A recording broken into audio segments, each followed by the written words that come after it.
What's going on, guys? It is your boy Josh here, bringing you another video today, and this one's going to be a little sort of guide to anchoring for Fringe. I've seen Octane do this at the start of the game, but I just thought I would show you guys who are trying to become anchors how to anchor spawns and what spawns you really want. I put the hardpoint timer on like 1.5 seconds, as you can see, just so that I can talk a bit more through the hills. And let's start with this first one. So it's the middle hill, like just outside of bricks, and basically you want to just fight the hill from red side because it gives you spawns for P2, which is over in that direction, over by junkyard. So you basically just want to have I would say like two ARs just posted up, looking over these sightlines, looking into Z, looking at the back of Z. There's also some people will challenge on that head glitch there on the yellow dustbin, and also white truck is a really, you know, prevalent head glitch for people to sit on this side. You could sit on that truck.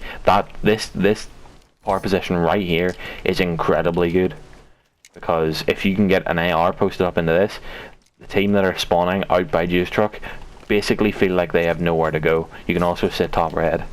So then with about 20 seconds left on the hill, I like to rotate over to train.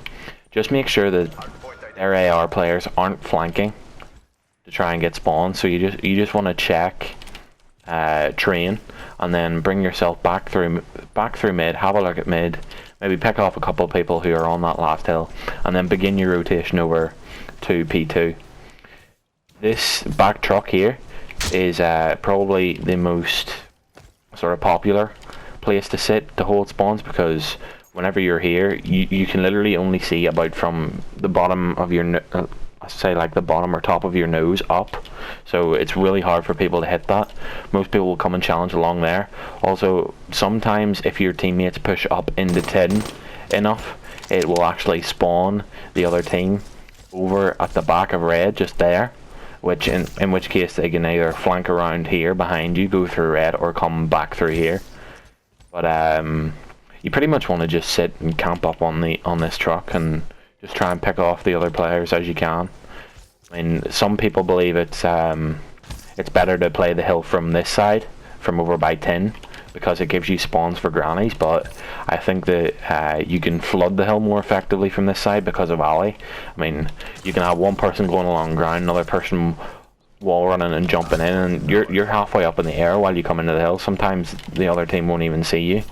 And then if you have those spawns and you spawn there at about 25 seconds, you need to be rotating pretty much the whole way around. And I mean the whole way around, like the whole way around 10, and then around trains.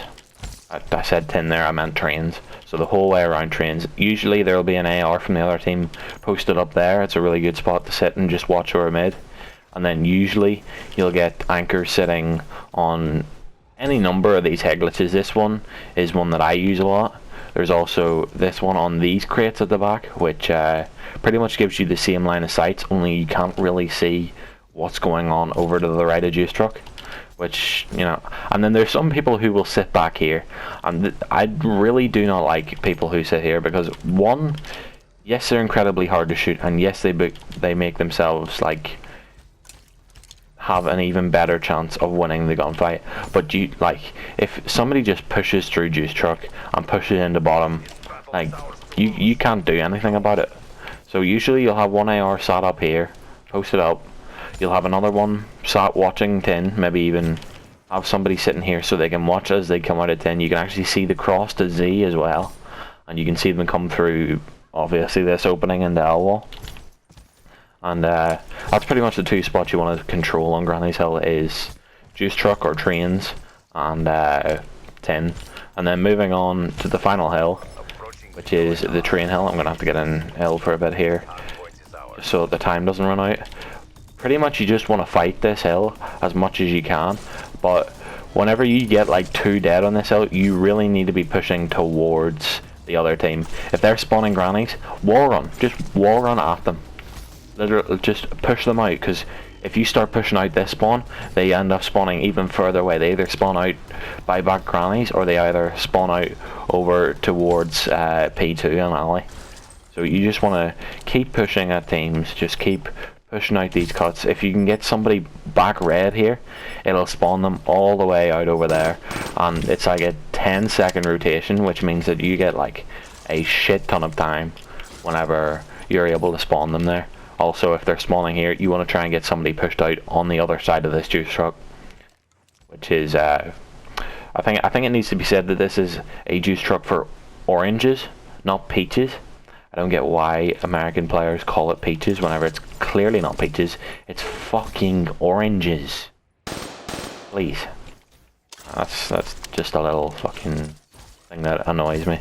But that's pretty much what you want to be doing on this map. It's a very brief explanation of what you want to be doing whenever you're holding anchor spots. I mean, other people will disagree with what I'm saying, and they think that some other anchor spots are better to hold hills. I personally don't. I think that the ones that I use are pretty damn good.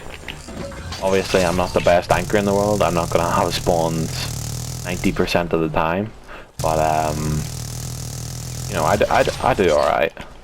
But that's pretty much the end of the video. I hope you guys learned something from this. Hope you enjoyed it, and I hope that you will come back and check out a couple more of these in the near future. I'm gonna record a crap ton of these today. I'm going to do one for every single hardpoint map, because since I recorded the breach one, the breach rotation changed, which is just my luck. So I'm going to have to redo that one. So I'll record all 4 hardpoints, and then I'll see what I can do about uplink. I don't really know what there is to explain about uplink. Maybe some sort of pushes and spawn traps and stuff like that, which would help. But that's pretty much the end of the video. Thank you very much for watching, and I'll see you guys next time.